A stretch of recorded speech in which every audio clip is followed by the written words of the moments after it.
She said that American soccer fans, most of them aren't smart. They don't know the game. They don't understand. Gio. That guy Gazpacho. Sports can take a lame gorilla, okay? Advice, did you know that Arsenal died? He's got me buzzing. Up the talkies. It's hard to up them anyway. I'm gonna comment on that. Welcome back to Footy with the Boys. We are going to be breaking down, of course, USA versus Uruguay and all the aftermath that follows after a really historic loss here, more of a historic loss or disappointment of the tournament. A little ASMR to start us off. All right, Producer P on the back seats. We're going to go through USA, Uruguay. What is the immediate future? We're going to get into managers next episode, so keep an eye here on the channel. Subscribe, like. And then we will get into, of course, the people who are still left in Copa America, including Uruguay in their semifinal, the other semifinal with, not Colombia, that is the same semifinal, but we'll get into the Euros as well. But we'll get into all of it. But boys, let's start. Mike, you and I were there at the US-Uruguay game. And I don't know, there was a vibe in the air of positivity, at least as the game started. And for those first 20 minutes, I honestly had a good amount of hope. When did that hope start to fade for you a little bit? Because I think once Balogun went down and I saw Pepe not really being able to hold it up that well and not really transitioning that well, and everything just looked a little not as dangerous as it was, that's when I started kind of dropping down there. Where was that moment for you? Quick shout out, American fans at Kansas City, at Arrowhead. They did their job that day. They were loud before the match, throughout a majority of it, singing. It was a good atmosphere, and they held their own. My hope definitely took a little bit of a dink when Bala went down. And especially seeing Pepe come in, I knew it was a bad sub. It's the sub I We're in the hater train, baby. It's a sub we've seen all tournament. Got to join the hater train because it's been ass. And I'm not even that mad at Pepe. I'm mad at Greg for putting him in that situation because he knows exactly what he's going to get. And then my hope really went out the window around the 55th minute, something like that, when the momentum just went away. We stopped pressing, really. And no subs were coming. I mean, the only dude I saw warming up right in front of us was Shaq Moore for an extended period. And I got really freaking nervous he was going to be our tactical. Why did we stop, Palmer? Because Bolivia scored. Yeah, Bolivia did score. That is one thing we do have to mention is right before Uruguay did score, like we said, the U.S. was somewhat already on the decline in their own game. The pressing, for some reason, at halftime was not coming out of the half. With the same press, it looked worse. We weren't getting really any chances that we were in the first 20 minutes. And then they have Uruguay has a free kick. And Greg Berhalter is doing 1-1 with his fingers, shouting it out as we're getting set up for a set piece. Not, hey, mark your man, everybody, play safe, hey. Anything else that would be constructive. He says, look, it's a draw. We're okay now. And then Uruguay scores. And then, of course, Panda would score 2 more times. But, I mean, Hurt Gomez came out and said it's a loser mentality. What do you make of Greg Berhalter saying 1-1 in the middle of defending a set piece? Yeah, I mean, it's loser mentality, obviously, but let's not act like every single fan wasn't doing the same thing. Like, it's Greg's different of a Greg's fan than a coach, no?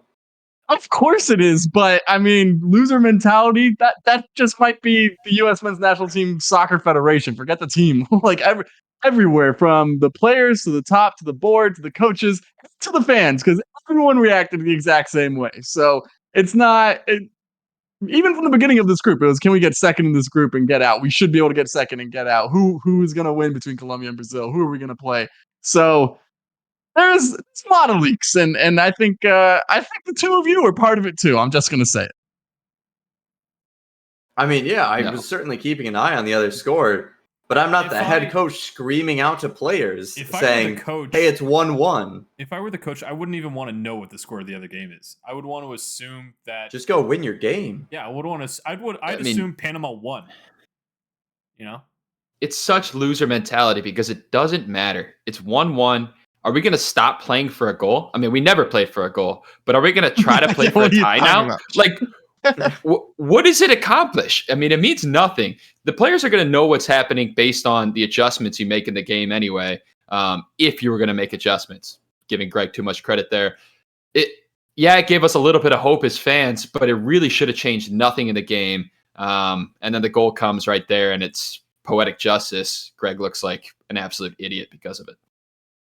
Yeah, I also think that why not just let that spread around the stadium and just like let there be an It energy, and then I know Yeah. because it was spreading for like 20 seconds before watching it from the broadcast before Greg did that because they showed him put the 1-1 up and it'd been like they'd already been announced by the whoever it is, that's Stu Holden or whoever is commentating. Yeah. And like you could hear it going around the stadium. Like that itself is just like more energy. You guys were right. It was like definitely lively. You could feel it through the screen, I think. So I mean, completely unnecessary, obviously, but you're all losers. It's not just Greg. And it's not just you guys. Yeah. But it's also including the players. All losers. No, I mean, there's definitely a point of the game when I turned to Mike and I said, "Oh my God, Bolivia scored. We might have a shot." And Mike, that is simply because the U.S. didn't have great chances to score in this one. This was a must-win game. Like Palmer said, you go into this game, the right mentality is, I need to win this because Panama's going to win their game. If you have any faith in Bolivia, that is the stupidest mentality you can have going into a game. That is never going to pan out well. And the U.S., I mean, the last 10 minutes he subs on 4 strikers, and all of a sudden we get another shot on target, and that's about it. But, I mean, for the most of the game, there really wasn't that many chances. Yeah, you could see that the U.S. had some urgency, and there was some pressing in the first half. But for a large portion of this game, I mean, you wouldn't have expected the U.S. is in a must-win game where they have to score. Like, what are we seeing out there? What is Greg Berhalter saying to them that they're not going out there? I mean, they say they'd run through a wall for him. They were not willing to run their press unless Greg Berhalter was saying to stop for 2 halves. I have no idea what the vision was. I mean, throw 4 strikers on the field, dudes who can't do anything on the ball, need service, and then don't pump crosses in. Isn't that our whole game plan? We are a heavy crossing team, and then we get no service into the box when we have 3 dudes who are good in the air. I mean, it was horrific to watch. It was Pulisic dropping into the midfield, getting on the ball, and trying to dribble 3 dudes with no connections available. McKennie should have been dragged off the field. I mean, anytime during the game. It could have been halftime. It could have been the 50th minute. The dude was not working. He was not trying, and he was not getting on the ball. And then we have no other options on the wings because Pulisic is trying to do everything in the middle. There was no vision. There was no ideas. It was Greg saying, who are my attacking players? Let me get them on the field. They can figure it out. And they sure as hell could not. Yeah, I felt it was really just Pulisic against Uruguay. He was dropping into the center, looking out for people to show. And I don't think I saw any of our midfielders really moving an inch to find some space for opening for a pass. Even with that, Pulisic was the one jumping into the center to find space to grab the pass from the center backs. It was never the center mids. And I mean, defensively, Wes McKennie, like you said, needed to be off the pitch. Joe Scally was sprinting back and then would have 2 people on him because Wes McKennie was jogging behind the play, getting left behind. And he hasn't looked good all Copa America. Didn't look good in the friendlies before.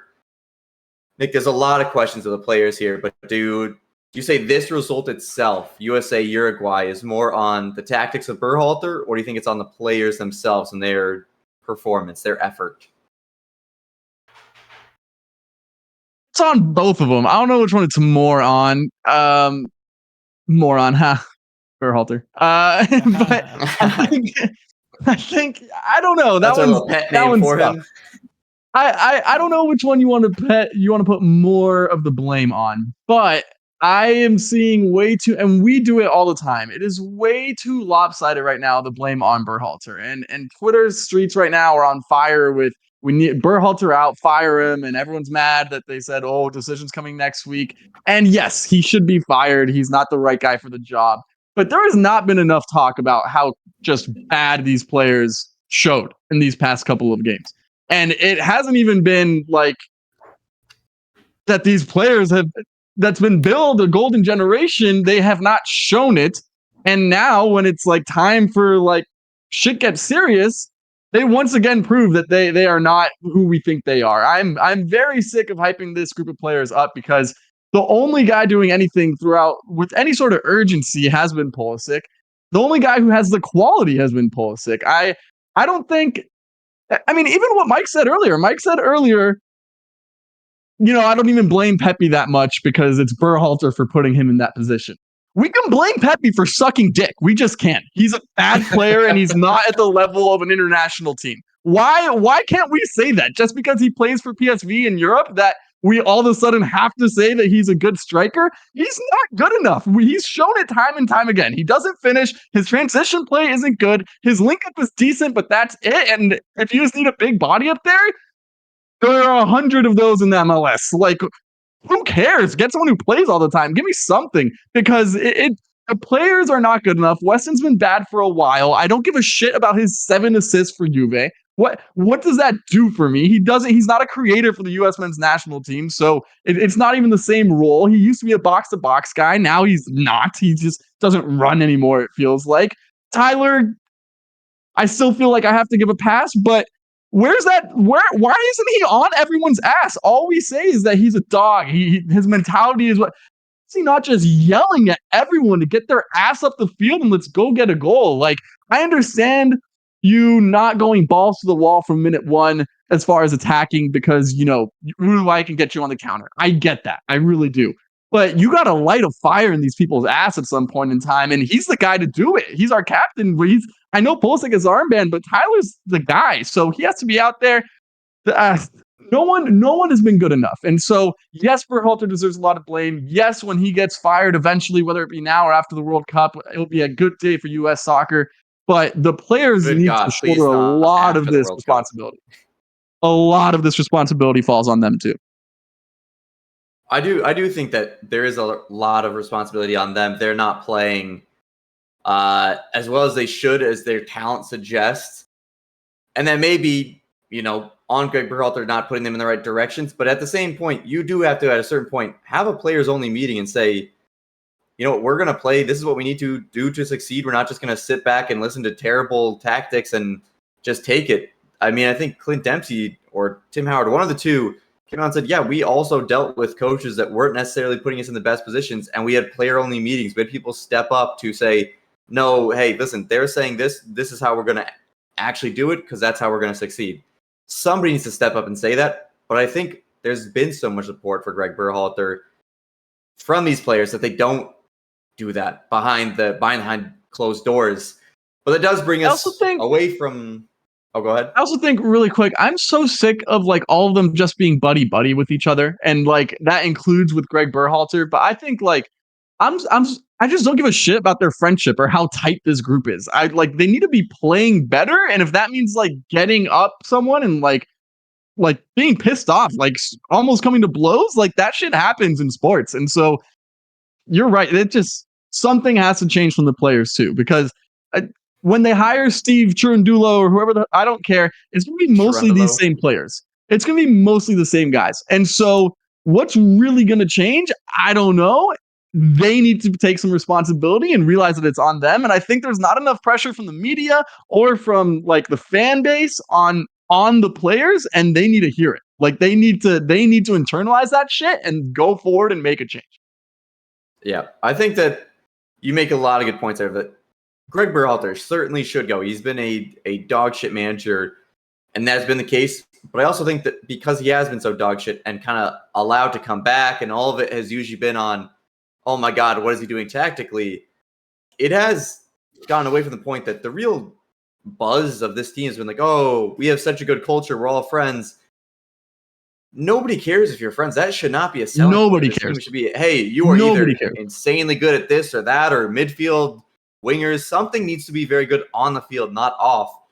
And Bielsa even said this in terms of tactics. They said they did nothing until the last 10 minutes. He was asked if, something mattered about him not being on the sidelines of that game. And he said, no, the U.S. didn't do anything until the last 10 minutes anyways. This is now, Mike, the second manager that we have been knocked out of a major tournament to then somewhat shit on Greg Berhalter's tactics and say they did absolutely nothing tactically, or it was so easy to break down.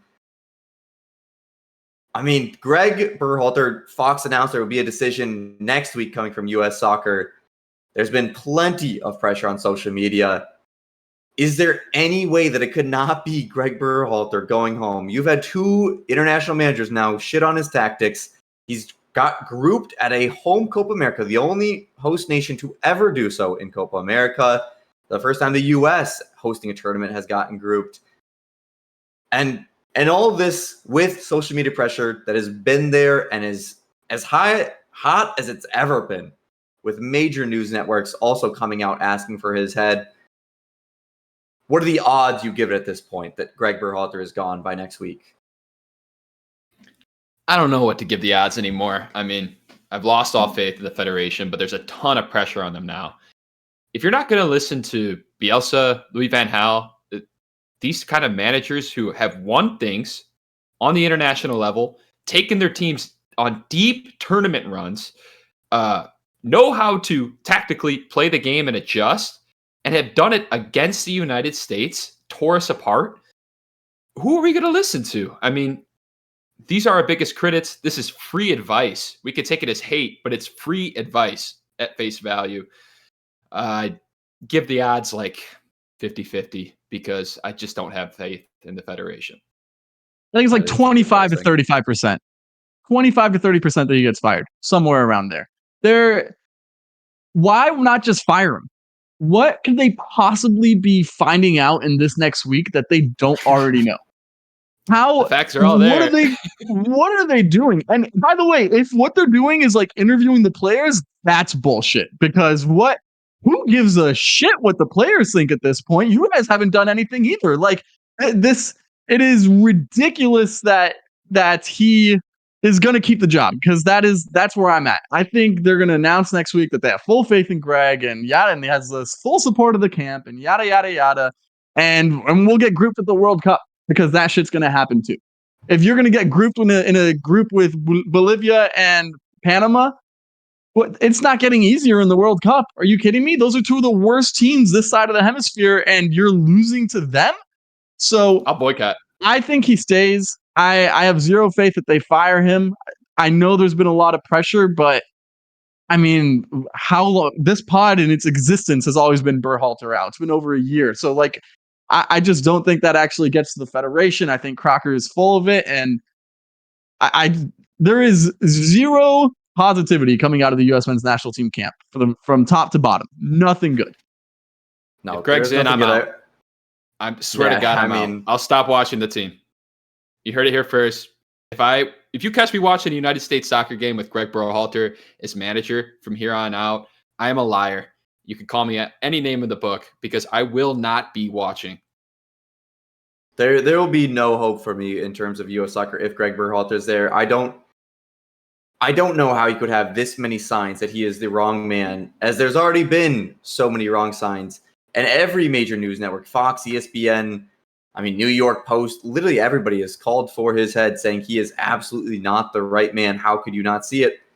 But Matt Crocker is getting a lot of pressure, and I don't know if I trust Matt Crocker to make the right decision, because he made the wrong decision in bringing him back in the first place. I have zero trust in him. But, if you're making an announcement to Fox that, hey, we are going to come out with an announcement next week, I think that's trying to somewhat let the heat off you. Be like, hey, listen, we're going to make this, we're off on 4th of July and the 5th.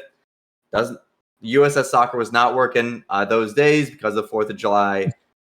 But is that them saying, hey, listen, we'll get to firing him once we get in. But, Ecuador fired their manager the night of their their exit of Copa America. That's how a real football federation would run, not how the US one does. But Christian Pulisic did post an Instagram story here, Palmer, if you can bring that one up for our viewers here, saying, "You deserve and will get better." He's missing out some commas there, but "You deserve and will get better, US fans. Better days ahead," with a heart and a US flag emoji there. I don't know. I mean, I think the writing is saying if you're announcing something, and if you're doing an announcement, why would you do an announcement to just say, hey, actually, we're keeping the same coach we already have hired? And why would, a player like this be saying you deserve and we will get better? I feel as though some writing is on the wall. Isn't it though weirder to do an announcement to say a guy is fired? Like, unless they already have the replacement lined up. I like to say in a week we're going to end someone's career. That feels kind of like a weird move. Yeah, I think if they're going to have them step down, dude. They're going to give him the grace of, I'm stepping away from the team instead of being embarrassed about a firing. That's how they're going to do it. I think he will not step down because he still has a good amount of his contract left. I think that is one of the reasons U.S. soccer might be not stepping hesitant down. Is they are the fucking door. wildly bad at handling their finances, and that would be about $4 million walking out of the door there. But boys, he's not the American manager that we should be talking about. Jesse Marsch has brought Canada in their first ever Copa America to the semifinal. This is the same Jesse Marsch that was very strongly rumored with the U.S. job, and Charlie Davies, not sure if he was supposed to say this, but kind of leaked on one of the CBS broadcasts that he was supposed to be the coach and then got pushed out of the way for Greg Berhalter to return. I mean, I wouldn't say Jesse Marsch would have been the greatest manager hire that we could have had, but certainly a massive step up from Greg Berhalter. Has gotten Canada to a semifinal of Copa America. Has lost Tajon Buchanan. That didn't stop him. He got a red card early in the game. That didn't stop him. Every excuse you make for Greg Berhalter, he's gone past. He's gotten his signature win against Venezuela to get to a Copa America semifinal within 1 month. He's played 6 games as the manager here. Boy, was it how big of a missed opportunity? I won't even say is it. How big of a missed opportunity is it, Nick, that don't have Jesse Marsch coaching us right now? Enormously big. Huge missed opportunity. Are you kidding? Let's talk about Jesse Marsch for a second, okay? Like, he was a very hot name just in Europe for a club coaching job, and he ends up taking a Premier League job with Leeds, who had just been promoted. I forget if it was like that year or the year before, and he ends up failing there. There's been a lot of managers who have failed in the Premier League and come back to the Premier League even and done well, but just failed in general, and it's the toughest league in the world for a reason. He was the brightest lights. He was an American who was heavily interested in the job and basically had it until you hire the guy who you just fired. It is an enormously missed opportunity. One, because all the stuff of like, oh, we like Greg. Greg's a good person. Jesse Marsch is like just as good as a dude. He's always has the best vibes. But also, he has shown tactical competence in every single stop that he has had. Even Leeds at the beginning of that season, like they were cooking for a little bit. So I just think it's absolutely ridiculous that he not only gets looked over and shoved to the side, more so than looked over, really, but now he ends up in a CONCACAF rival who, I mean, they don't have the high end. Yes, they have, Davies and David. Those two are absolute ballers, but they don't have the pedigree of player that the United States men's national team group has. Clearly, they're a better team. Duh. There's zero debate there. I don't care what the CONCACAF qualifying tells you. They're showing it in a bigger tournament against more difficult competition. So it's an enormously missed opportunity. There is zero chance that whoever we hire, if we fire Greg, is going to be good as Jesse Marsch. I truly believe that. I mean, Nick, that does go into who the U.S. would hire next if Greg Berhalter is indeed fired. Jesse Marsch was the major name last time around where I was like, oh, seems like a perfect fit. A lot of the players have already worked with Jesse Marsch and love him. And quite honestly, if you look at the player pool, it does go a lot with Jesse Marsch. He's no longer available. We kind of missed that opportunity, but there are a lot of names being rumored. We will get into all of them in our next video coming out on Wednesday, going through each of them with a deep dive and what we think the likelihood and what their styles are, so you guys have that heads up. But let's start with just who's caught our eye in this episode here. Who's caught your eye, Mike, on some of the people that have been rumored swirling around with the U.S. men's national team? Klopp, just because it's Klopp. I mean, the name speaks everything. It's gotta be the fresh out first of a name job.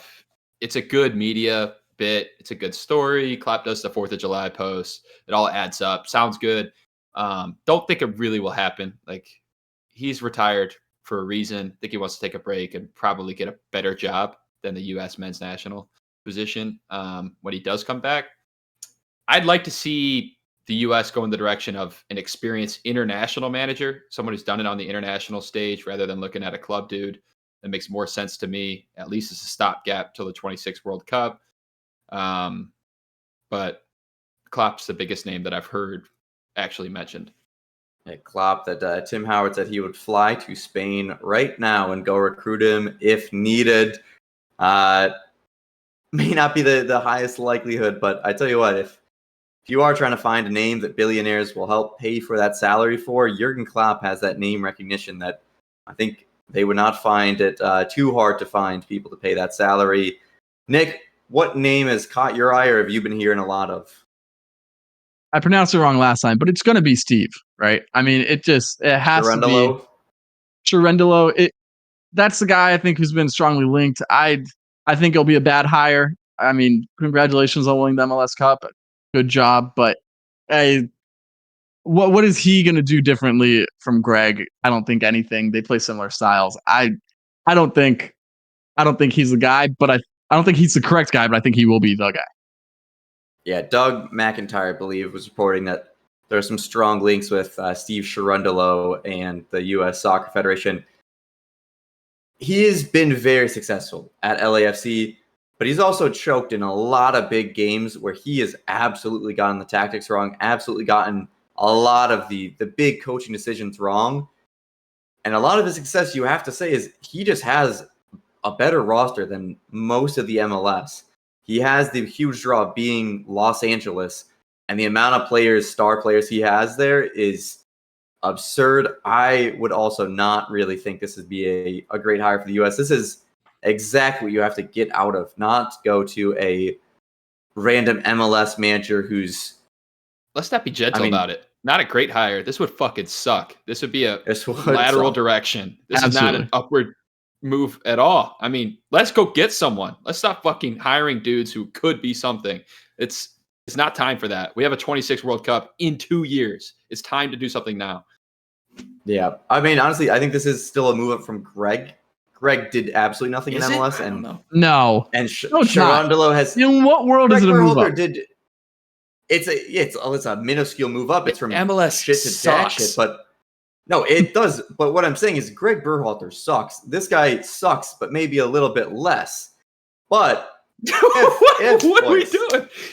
It's still a move up if it's slightly less. But This is the same thing as Loser 1-1. mentality. Loser It's the mentality. same Listen, shit. It's just I'm loser just saying, mentality. I don't want it to happen, but I'm saying it would be better than potentially keeping Greg Berhalter in my mind. It would just also not be good. This is how the presidential We're debate is going in not my dealing head. with a lot here. The U.S. Soccer Federation is not a smart body. They are very stupid. So they might think this is, he's won MLS Cup. Greg Berhalter was just a mid-table MLS guy. I tell you what, though, the name that I've been hearing a lot of in some rumors that is an MLS coach that I honestly would not be that upset seeing would be Wilfried Nancy.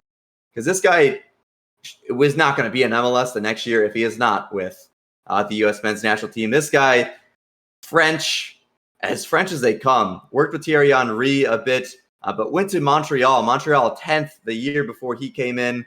He comes in, they believe, get second in the East. Then he leaves to Columbus Crew, and Montreal immediately fall back to 10th the next 2 seasons. At Columbus, they go to, in his first season, win the MLS Cup after being not even a playoff team, and to not be a playoff team in the MLS is impressive because I think only like 4 teams end up missing. They did in the next year win the MLS Cup, and then they also the next year go to the CONCACAF Champions League final, beating some Mexican giants on the way like Monterrey and Tigres. So he's been able to show that he can do a lot, and he has an amazing system that does work. I don't think he'll be in the MLS for more than a year if you don't go with him, but if you're sticking MLS, if Don Garber, the commissioner of MLS, is insisting that you have somebody from MLS for U.S. soccer, this would be the guy. There are so many other options that I think would be great and actually push forward a lot more. But if we're sticking in MLS, not Steve Cherundulo. It should be Wilfried Nancy, if anyone, from MLS. I mean, we'll get into a lot more of the manager talk here. But boys, let's do some final predictions on the final predictions on Greg Berhalter here. Let's say Wednesday next week, U.S. Soccer releases their announcement. What is that saying, Nick? Berhalter's here to stay. He has the full faith of the camp, and we're looking forward to the 2026 World Cup. Mike, don't make me feel that way. Give me some hope here. What do you think is going to be in that announcement? Greg Berhalter has signed a lifetime contract with the U.S. men's national team. He will be here as long as Joe Biden is president. Let's ride, baby. Yeah, I do have some more faith than you guys. I do think that announcement will be that Greg Berhalter has been asked to step down from his place, and they are now searching for a coach. I also do think that they may hire Steve Cherundulo, and it may be like, oh motherfucker, we're back in the same exact spot as we were, just with a different incompetent manager. But I do think Greg Berhalter will be out. There's so much pressure on him. I've never seen this amount of pressure on him before, and getting grouped in Copa America is a crazy thing to keep your job from, especially as the host. Once again, the only host to have ever done so. Let's take a breather. Get away from the U.S. men's national team. Let's get away from Copa America in general here and detox with a little Euros before we get back into the Copa semis. The Euro semis are, I mean, banger after banger in terms of name recognition, but the teams in here have been kind of up and down. You have Spain, who have been scoring like crazy, playing beautiful games. Really fun to watch. They had their game against Germany, came out on top. France is still yet to score a goal in open play. So we have Spain and France in one, and then England and Netherlands in the other. Boys, let's hit Spain, France. I mean, France are always the favorite, I feel like. But is it bad to say that Spain should be a pretty heavy favorite if you have some eyeballs and been watching the actual games? Give me France. Yeah, no, never mind. Keep talking. What a bad take. Keep going. Keep going. Give me France because they're France, and also because Spain will be missing some key players. No Carvajal, no Pedri, no Morata, no Lenormand. I mean, those are some big pieces that they're missing. Yeah, they score a lot of goals. They play pretty football, which France definitely does not. But France are juggernauts in the back and in the midfield. I mean, the defensive work rate, they're going to be really hard to score against, and they'll probably look for another penalty shootout and win it there. That's kind of how I That's this so game's dumb. gonna go. Nick, have a competent idea. It's definitely Spain. First of all, missing Morata might be a plus just in general. that might be just get someone else in there. It's going to be Spain. They've been playing the best football. Now with Germany out by far of any of the teams remaining in the Euros. Lamine Yamal is special. Even Saliba, who has been the best defender in the tournament, I don't know. Yamal has been insane. And France, I mean, I get they've been working their ass off, but what's the name of their goalie? Magnan or whatever, the Milan kid? Yeah, he had to come up big that last game to keep them in it, because there was a couple of times where France should have been losing. I don't think they're as rock solid as their record suggests. So I'm gonna go with Spain, and I think by more than one. I think it could get ugly. France has looked bad. Mbappe has looked bad. He was better when he was 18 than he is at 25. I mean, Madrid got him the washed up version. And yeah, I don't know. Spain's been way better. I don't know how you can watch this tournament and think that France is gonna win. Aura alone won't get you there. and currently their aura is like Kolo Muani and Marcus Thuram. Like they are lacking. So I think Spain, and not by a little. Is it fair to say yes or no that Lamine Yamal going into this game is the best player of these two sides based off form, even with Mbappe being the big name on the other side? Yeah. He's got maybe a legit shout for player of the tournament. I mean, Own definitely. goal has that one wrapped up, bro. Cody I think might be the other shout. Lamine Yamal's been fantastic, obviously, but against Theo Hernandez on that wing is going to be a tall task. Probably the most physical outside back he's going to match up with so far in the tournament. There's been some solid players, but that's the one thing he does still not have as a 16-year-old. He's not fully built. So he could probably get bullied off the ball. He's not strong, but he's really good with his body positioning. Like I think he shields it better than you give him credit for. And I mean, Yamal has been incredible, but I think Rodri's been better. Just in general, he might win Ballon d'Or, honestly. Shout out Fabian Ruiz too. Hell of a tournament for him. Fabian Ruiz is what a baller, bro. Oh my god. First day of the tournament. It was interesting to see him starting against Croatia, and now he is a hell of a goal. Yeah. Put in a fucking shift there. Let's get to the other game, which is some ugly football from Southgate, the Berhalter with a funny accent there. He has won one game in 90 minutes out of like their last 6 games, all against teams that they absolutely should be winning against. And they somehow find themselves in the semifinal against Netherlands here. The Dutch, led by Cody Gakpo, leading the way with some own goals taken away from his goal tally, but still behind just only own goals for the Golden Boot race in this tournament. Is this, I mean, certainly Southgate finally has to fail, right? It's been failing, but not, Nick. Failing upwards. It's ridiculous. Like, see, this would put the U.S. in a much tougher position, I think, of like if Berhalter was doing all the things he was doing, but somehow we made it to a Copa semifinals. Like, I think it's almost a silver lining to get grouped because now there's a real shot he can get fired. Southgate already extended through the World Cup, and they've been playing awful. I mean, awful. Bukayo Saka has been their best player and absolutely saved them this past game. Arsenal did, really. Declan Rice with the assists and Declan most tackles in the entire tournament, just propping up the boys for a second. But I mean, even it's been bad decision after bad decision from Southgate, and unfortunately, it just feels they clearly keep resigning him, in my opinion, because they're pulling all the strings. Like whatever the federation or whatever you want to call it for England, like they're the ones who are making every single decision, and he's just a mouthpiece because they're keeping Foden in, who has been horrible. He needs to hold bench. They changed to a 3 at the back because Beast on Twitter said they should. It's absolutely ridiculous. They're putting their best player at left back. This isn't even my Arsenal bias. Like, I think you guys agree with me. He was their best player from left back, from right wing back. He was their most creative player. So it's getting just a bit too ridiculous. Harry Kane should hold bench, by the way. He looks absolutely horrible. He can't do anything. And maybe it's because he doesn't have runners, but you have to get off these big names, and there's some talent that you could go to, even though they're not as established. It is real bad for Southgate. That being said, I'm not convinced by Netherlands. I think Ronald Koeman's a clown.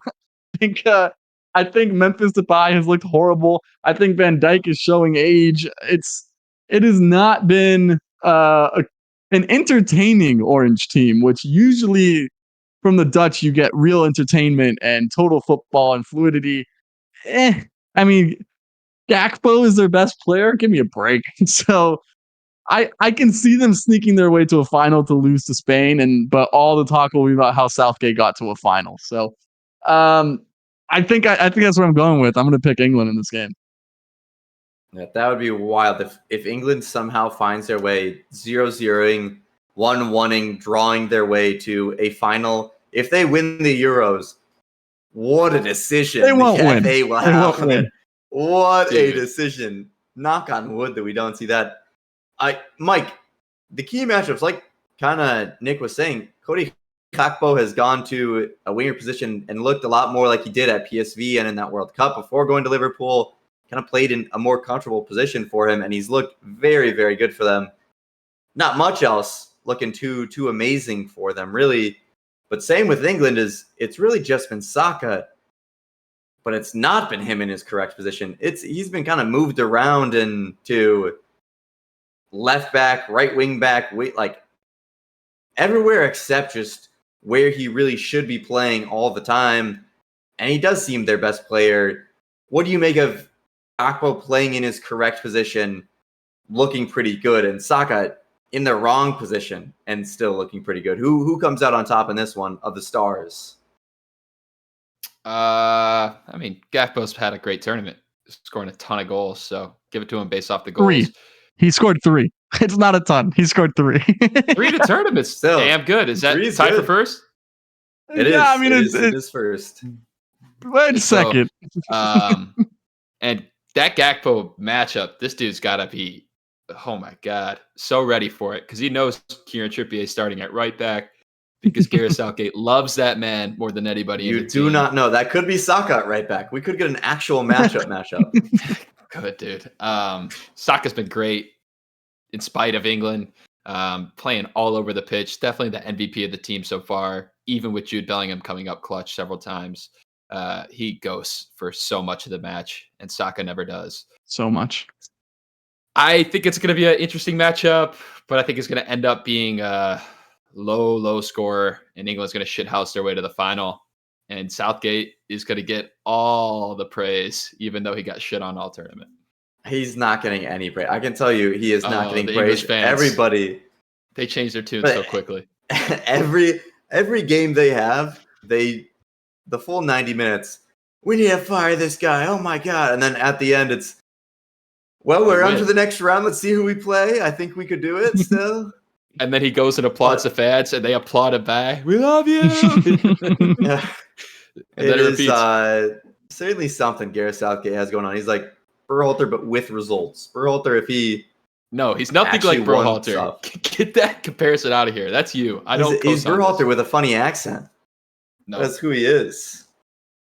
I mean, they are close friends, Berhalter and Gareth Southgate. They said they've shared notes before. That's what they said during the World Cup. Is that the all-time worst blunt rotation? Just Berhalter, Southgate, and whoever else. Gareth Southgate. And anyone else you throw in there is not saving that. It's as low as it gets. I mean, yeah, I can't imagine the tactics they've done. Alexi Lala. Sit back. What against El Salvador? We sit back after a 1-goal lead so that they can attack for 90 minutes. Yeah, Alexi Lawless would be probably that third member that would make it just as bad. All right, boys. The Copa America, if Euros is a fine-tuned machine, this is a drunken knife fight, and it really has been that way due to some of the refereeing decisions in this one. Shout out to the U.S. versus Uruguay ref, and I mean, really every ref has been pretty bad. No, the U.S.-Uruguay game was the worst, though. That was ridiculous. Yes, that one was a little wild. Drawing a diagonal line for VAR is certainly a way to go about VAR.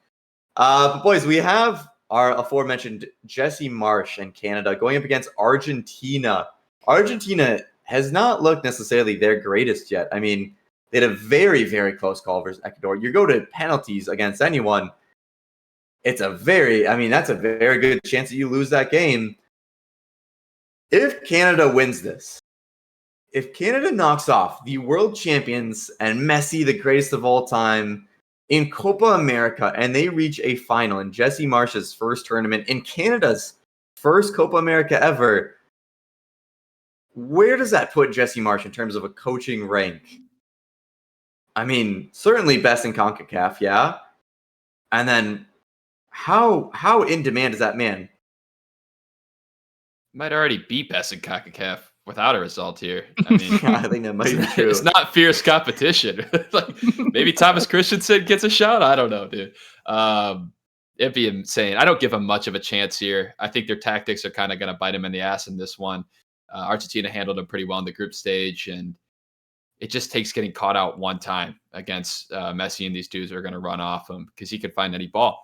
He hasn't looked great this tournament, but never count him out. A little bit of a off game for the whole team against Ecuador, but we saw that in the World Cup run where they didn't look 100% each match and still found their way to victory. Jesse Marsch, good luck, dude. That's all I could say. Yeah. And how pissed will Miami be as a city if Canada gets through and you do not get to take advantage of the Argentine crowd in Miami? There's a reason it is in Hard Rock Stadium. Listen, you can say they knew about putting Argentina in such an easy path to the final, but holy shit, if Canada beats Argentina and gets that stadium will be all of whatever color is coming from the other side, Uruguay or Colombia, because I don't think Miami is a strong Maple Leaf crowd down there. Yeah, it's currently a $1,300 get-in price. That number goes down to like $300 if Canada. Yeah. If Canada gets in, I don't know if. Actually, I don't know because a lot of people will travel for that final to watch their either Uruguay or Colombia lift the cup. So, but yeah, I mean, we knew what happened the second that these brackets dropped. Argentina very, very, very likely to get through. I will say though, earlier we said Jesse Marsch got his signature win versus Venezuela. I don't agree there, but this definitely would be a signature win. So yeah, you'll be miles and miles and miles ahead of Greg. Yeah, I don't know about signature win, but signature milestone of getting to a semifinal of Copa America. It's an interesting argument either way. But boys, in the other one, we have Nico York, Colombia versus Uruguay. And Uruguay beat Brazil, which I would say is the more impressive way to get to this stage. Colombia had Panama, who got through over the U.S. in our group, and they absolutely shit on them. It was 5-0. It was not a contest. It was, 8 minutes in when they scored the first goal? The game was over before it really began there. This is Colombia's first real big challenge. They're on, 28, 29 games unbeaten now, Nick? 27. Sorry to get ahead of you there. But, Nick, what do you want to see here? Because you've seen Colombia just really demolish just about everyone. I mean, Brazil was a tough game, but, I mean, it's Uruguay now. What happens? Yeah, shout out to my dad who dropped that great reaction vid on the IG. If you didn't see it, go check it out. He went to the Colombia versus Brazil game, and we outplayed Brazil. We tied. We ended up tying that game, but we should have won that game. Just in general, but also very late. We had like 2 pretty horrible missed chances from some of our subs. So, I expect a win, if I'm being honest. That nothing from this Uruguay-Brazil game showed me that Uruguay is a better team. Uruguay has is very infamous, we'll say, for this physical style that they play and kind of towing the line and crossing the line, really, of what is clean and what is not. They do have a player suspended, Nahid Hernandez. He will be out. He's their starting right back. He's more of a midfielder, not really a defenseman anyways. He's a good player, though, so that'll be tough. The bigger news, though, is Ronald Araujo, who might be missing this game, got injured last game. We'll see what happens there. This is big. This is big. I think if we win this, we win it all, if I'm being honest. I don't think... My dad said we were watching the Panama game, again, early, pretty quick, so we were just kind of talking and chopping it up and enjoying some nice football on the screen. But he said that Colombia should be favorites at this point. I think I disagree. Argentina has just done it on the biggest stage, and so I think they should be favorites. But I think I would put a second at this point. We're definitely playing the best football currently of any team left. That being said, Uruguay is a very, very good test, and if Darwin is on it, he's a match winner by himself. Regardless of what happens, if he's on it. Yeah, which is a big if. Regardless of what happens, James has to be player of the tournament because, I mean, talk about rolling back the years and just absolute class oozing from every single game he played. And by the way, his best game, I know what he did in this last game was beautiful. That assist to Diaz, the first assist off the corner, everything right to people's feet or their face just to get it in the goal. But that game against Brazil, that was a captain's performance. He ran his ass off. He was hyping up the crowd. He was at the center of every attack for Colombia.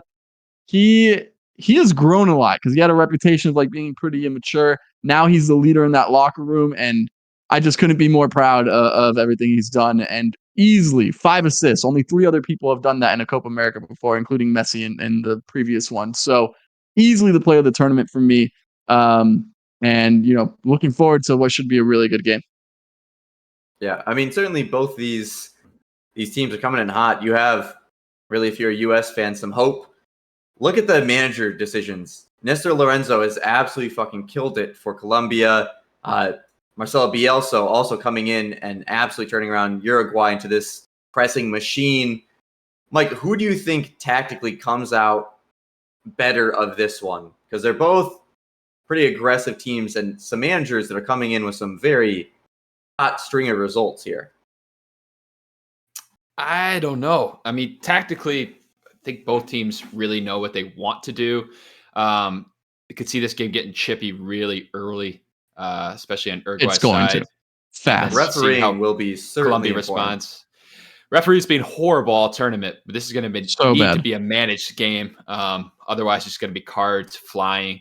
Could see some players getting ejected out of this one.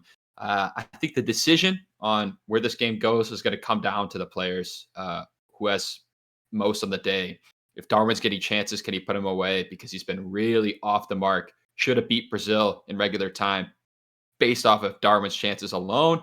And then is James going to be able to pull the strings like he has all tournament? I mean, Nick said it all.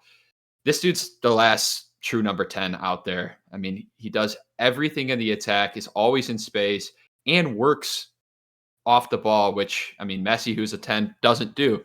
Guy's a complete player. I'll give the edge to them based on the performance of him alone. All right. Let us know what you guys think in the comments for this Colombia-Uruguay game. The Argentina-Canada game, can Jesse Marsch get it done? England, just let us know what you think about them in general, but also against the Dutch there, and then France and Spain. What a matchup of talent that is.